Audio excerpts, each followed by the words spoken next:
बिस्मिल्लाहिर्रहमानिर्रहीम। मेरे मोहतरम सामीन व नाज़रीन, आज जो मैं आपकी खिदमत में गुफ्तगू ज़िक्र करूँगा वो ये है कि आजकल माँ बाप शिकवा करते नज़र आते हैं कि हमारे बच्चे हमारा कहना नहीं मानते, हमारे काबू में नहीं रहते, पढ़ाई में उनका दिल नहीं लगता, तरह तरह की शरारतें करते हैं वग़ैरह वग़ैरह।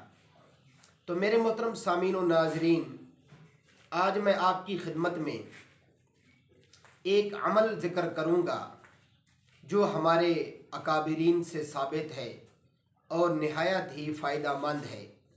ये अमल आप ज़रूर दिन में 3 मरतबा कीजिए। इंशाअल्लाहुल अज़ीज़ आपके बच्चे आपके काबू में होंगे और आपके बच्चे आपकी उमंगों के मुताबिक हो जाएंगे इंशाअल्लाह।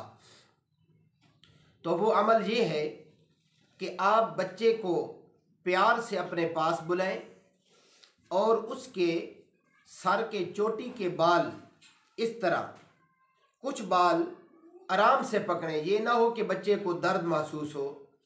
तो ये पकड़कर आप 7 मरतबा सूरतुल मुमिनून की आखिरी रुकू की आयत करीमा नंबर है 115, अफ़हसिबतुम अन्नमा खलक़नाकुम अबसन व अन्नकुम इलैना ला तुरजऊन।